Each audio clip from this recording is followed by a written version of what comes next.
Shalom, nama saya Ibu Vita. Tempat tinggal di Tapak, di Persekutuan Doa Biji Sesawit, Tapak. Saya menyaksikan kebaikan Tuhan dalam hidup saya, yaitu pada hari Jumat yang lalu tanggal 27, saya mengalami sakit di bagian leher saya. Sakit dari hari Jumat sampai hari Minggu. Hari Sabtu saya masih bercerita bersama kakak saya di sebelah, Mama Rika, bersama Mama Lisa. Saya bilang leher saya sakit, tapi mereka tidak respon. Pada hari Minggu tanggal 29 saya mengalami sakit, yaitu di bagian leher saya. Leher saya seperti ditarik dan saya sudah tertidur terkaku di atas tempat tidur. Saya tidak berbuat apa-apa. Mereka membangunkan saya, tapi tubuh saya lemah. Dan saya melihat yang orang-orang, arwah-arwah mati yang mati, bawa peti mati untuk memasukkan saya di dalam peti. Tapi saya, dalam hati saya harus keluar. Saya tidak masuk di dalam peti mati. Nah, dari situ saya tidak sadar lagi. Saya mati selama 1,5 jam. Saya tidak berfungsi apa-apa. Tapi seorang hamba Tuhan, Bapak Denny, yang datang melihat saya sudah terkaku. Saya tidak berbuat apa-apa lagi. Dan pikiran saya ini tidak ada lagi. Pikiran saya sudah di lain tempat, yaitu di satu rumah, tapi rumah ini tinggi sekali seperti batako. Dan saya melihat cahaya yang dua, tapi saya mendengar suara 3 kali memanggil saya, pulang, pekerjaanmu belum selesai. Dari situ saya tidak respon. Tambah lagi 1 kali, pulang, pekerjaanmu belum selesai. Dari situ juga saya tidak respon. Tambah 1 kali, bilang pulang, pekerjaanmu belum selesai. Dan suara itu merdu sekali. Dan saya terkejut. Dan badan saya ini berat sekali. Saya pulang. Tapi pulang ini badan saya lemah, tidak bisa bangun. Bapak Denny mengangkat tangan saya, bergerakkan tangan saya, kaki saya. Kaki saya bangun seperti saya mau jatuh. Tapi saya percaya kuasa Tuhan, kuasa Allah selalu menyelamatkan saya dari pintu maut. Dari itu saya hari Minggu sore, hari Minggu malam Bapak Denny datang lagi menasehati saya dengan Mama Mini, Bapak David, mengangkat kaki saya. Saya berjalan.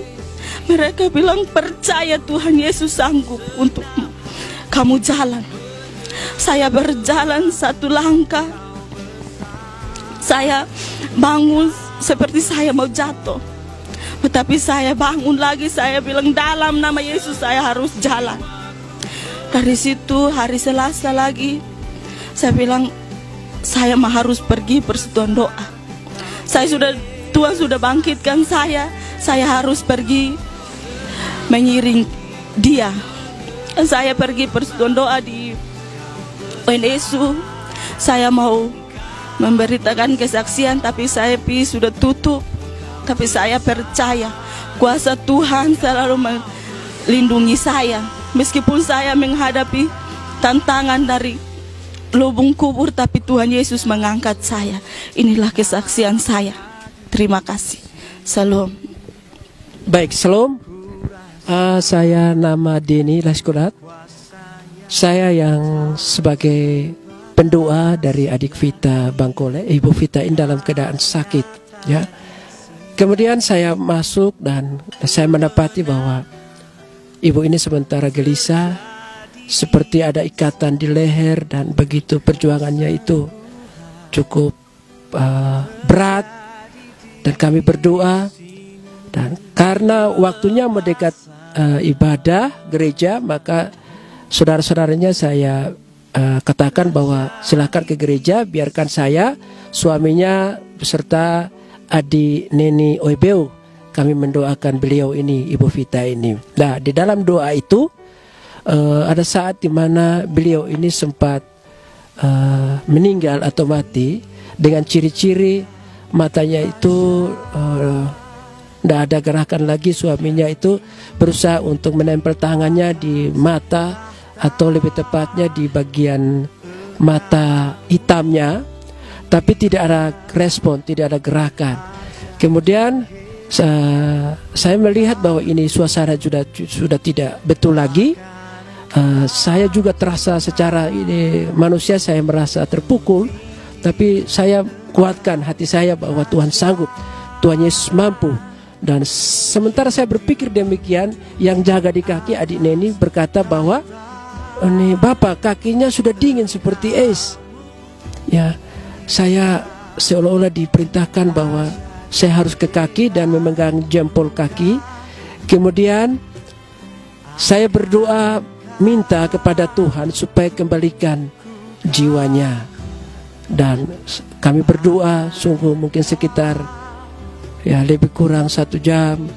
Kemudian Tuhan kembalikan napasnya, dia hidup. Dan sebelum itu sebenarnya kami menangis semua, karena kami melihat bahwa yang tadi mati itu dengan ciri-ciri, saya lihat sendiri dengan mata kepala bahwa kakinya itu seperti kayu api, tangannya itu seperti kayu api. Waktu dia napasnya kembali, itu tidak bisa digerakkan. Kaki sama tangannya itu diangkat 1 senti pun tidak bisa. Tapi karena saya tahu bahwa ini mesti belajar, dia harus mengangkat kaki. Kami berdoa, kami naikkan pujian. Kemudian kami berusaha memberi support, memberi semangat untuk dia mengangkat kaki perlahan-lahan. Dan 1 senti, 2 senti, 3 senti perlahan-lahan dia bisa gerakan. Namun suaranya itu belum keluar selama 1 jam lebih. Setelah itu kami doakan suaranya, baru dia bersaksi bahwa tadi sempat dia mati, itu rohnya keluar dari tubuhnya. Dan ada, yaitu nanti disaksikan oleh Ibu Vita sendiri, karena saya sempat tanya dan dia katakan seperti itu, bahwa kembalilah karena tugasmu belum selesai. Dan setelah itu kami berdoa dan Tuhan pulihkan dia. Mungkin itu saya sebagai pendoa, itu yang bisa saya memberi komentar.